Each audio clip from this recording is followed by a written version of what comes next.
Mas sabe por que que tá bem assim? É, Tem fé, tem fé. Ajoelha, né? tem amor no coração. O joelho Eles- dela tá tão zoado de tanto que ajoelha Eu lá. vou te falar uma coisa. O homem foi criado para amar. O homem foi criado para perdoar. O homem foi criado para adorar a Deus. Quando o homem vive assim, quando a alma dele está melhor, está bem, ele enfrenta as batalhas, porque vem para todo mundo, É. até para as pessoas boas, mas ele enfrenta de uma outra forma. E com isso, vive mais, aparece ali, ó, o semblante fica sereno. Ela tem um semblante sereno. Então, o segundo aspecto que a gente tem que entender também, que além do engano, o império das trevas, ele se sustenta pela acusação. O diabo, ele te tenta, depois ele te acusa. Porque o que ele quer te destruir. Jesus diz, o ladrão vem para roubar, matar e destruir. E a arma dele é a acusação. E um dia, lá em Apocalipse 12, diz que ele vai ser expulso definitivamente da presença dos céus. E o céu exulta, diz definitivamente, agora o acusador dos nossos irmãos, que os acusa dia e de noite, foi expulso dos céus.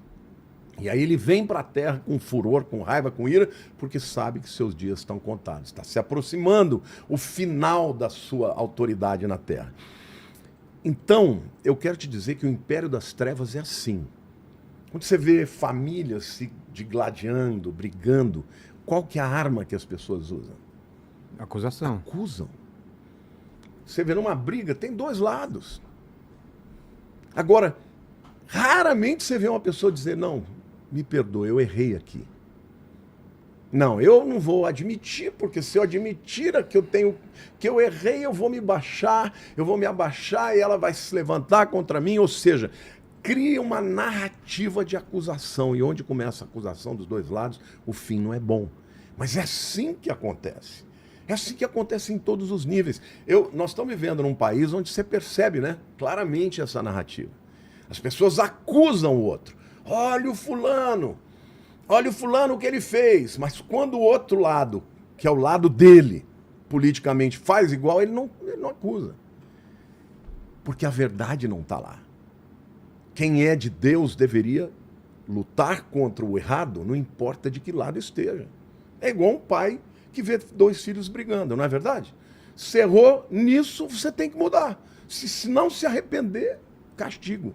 Vai pro quarto lá, ficar lá no quarto, até você pensar e se arrepender do seu erro. Agora, o que a gente percebe é que essa acusação, ela é profunda. Porque ela afasta as pessoas de Deus.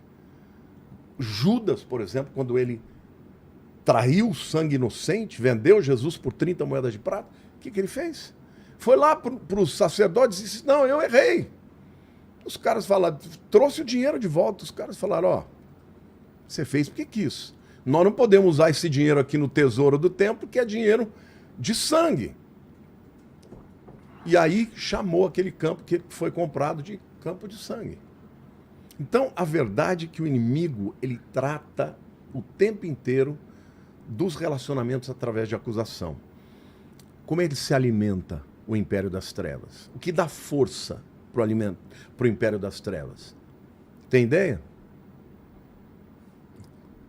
Que alimenta? É.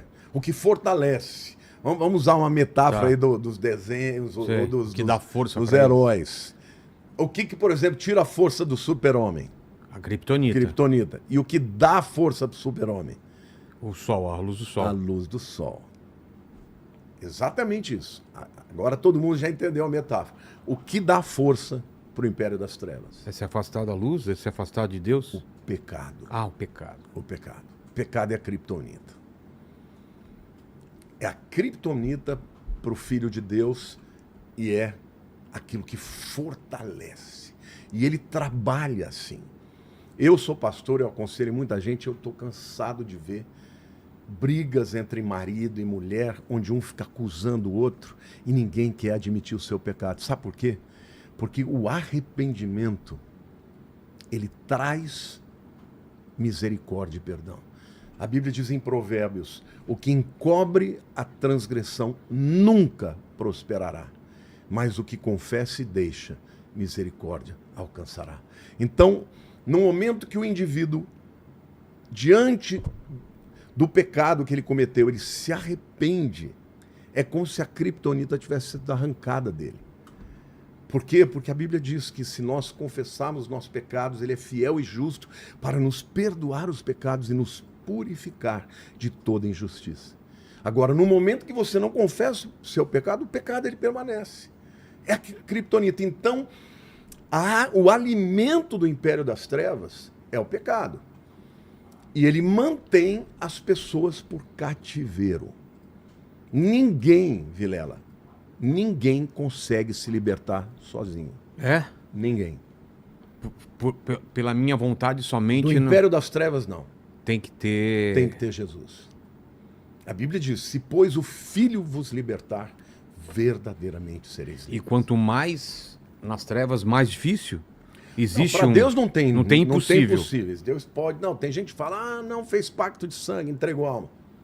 Se quiser, A se abrir o coração... A alma nunca foi do diabo, ele é um usurpador. Se a pessoa falar: Deus... No caso do Mastral, vamos colocar o exemplo dele. Ele participou de culto, fez tudo que ele colocou nos livros e falou aqui. Ele conseguiu, mas teve um preço, né? A vida dele foi atacada ou não? O ataque, na minha opinião, todo mundo tem, mas na meu entendimento, eu não posso... Sou Deus, né? Claro. Então tem que ter muito cuidado para você não pecar. O que eu penso é o seguinte: ele falou muito do poder das trevas e falou muito pouco do poder de Deus. Ah. Aquilo que você tem no teu coração é aquilo que domina a sua vida. Então, ele deveria ter rompido com as trevas, como ele rompeu, mas deveria ter buscado a presença de Deus. Ele era uma pessoa triste, era uma pessoa cheia de rancor, com coisa. Por quê? Porque ele falava demais. Acaba atraindo. A Bíblia, aquilo diz que aquilo que está na tua boca é aquilo que está no teu coração. Quando você fala demais de uma coisa ruim, aquilo está no teu coração. Cara, eu era um cara que antes de Jesus eu tinha ódio no coração, eu batia nos outros, eu brigava, sabe? Eu tinha rancor dos meus pais. Então eu estou errando, pastor. Eu e o Homer. Quando fala muito de uma coisa ruim, atrai coisa ruim. Eu falo muito do Corinthians. Tamo e eu atraio lascado, coisas hein, ruins pra minha vida, então. Pra você também. Passa nervoso. Nossa, a cada demais. derrota, a cada gol perdido do Yuri. Pois é. Eu não posso nem concordar Porque mais com você. Eu sou palmeirense. A Você é palmeirense. A minha vontade era dizer sim, Sim. mas eu tenho um genro amado do meu coração que é corintiano e os meus 3 netinhos corintianos. Hoje, quando eles vão pro jogo, Mas sabe que eu fico dividido. Quando joga Palmeiras e Corinthians, falo assim: eu quero que o Palmeiras ganhe, mas os meus netinhos vão chorar. E eles choram mesmo? Choram. Que dó. Aí eu não tenho coragem. Eu falo: tá, entrega nas mãos de Deus. Passou brincando um pouco, mas tem gente que atrai muita coisa ruim porque só vê o lado ruim da vida, não é? Ai, tudo acontece comigo. Ai, minha vida não muda, não é? Tem gente que fica falando isso direto. A Bíblia diz que sobre tudo que deve guardar, guarda o teu coração, porque dele provém as fontes da vida. E a palavra tem poder, né? Isso. Se Satanás conseguir macular o teu coração, fazer você acreditar em todas essas coisas ruins, você vai dar o próximo passo, que é falar. Que a boca fala do que o coração está cheio. Então, quando você começa a falar a coisa ruim, você dá vida àquilo. E é por isso que essas coisas acontecem. Por isso que eu estou dizendo, o reino das trevas, ele age, em primeiro lugar, pelo engano. Você passa por uma situação e você fala: Deus não me ama, eu estou sozinho. Você começa a acreditar nessa mentira. Jesus disse: eu estarei convosco todos os dias, até a consumação do século. Ele não disse que você não vai ter lutas, que você não vai passar por dificuldades, que você não possa cair. Ele diz: eu vou estar com você. Agora, você pode escolher dizer: não, eu estou sozinho, Deus não me ama. E aí, quando você pensa isso, o teu coração começa a fechar. E aí você começa a falar dessas coisas. E aí essas coisas vêm à existência.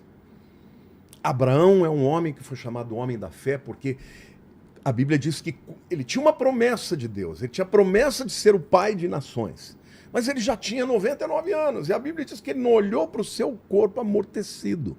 Ali, para ele, nem Viagra, nem testosterona, nada dava jeito mais. Ele olhou para a promessa, porque ele confiou que aquele que prometeu era fiel para cumprir. E Deus fez o milagre. Então, no império das trevas, ele te engana, ele te acusa, porque aí vem com aquela narrativa. Deus pode fazer, mas não vai fazer para você porque você é um errado, você é um torto. Aí você fala, bom, não tem mais jeito para mim. Mas tem jeito. Qual é o jeito? Arrepender. Arrependimento. E aí ele fortalece as suas estruturas na vida do coração das pessoas através do pecado. Aí o cara vai e se entrega mesmo, né, para as drogas, para a prostituição, né, para a blasfêmia. E no fim ele vai manter as pessoas cativas. Elas só são libertadas quando invocam o nome de Jesus. Porque essa é a criptonita do diabo. O nome de Jesus é mais poderoso do que tudo isso. Agora, e o reino de Deus?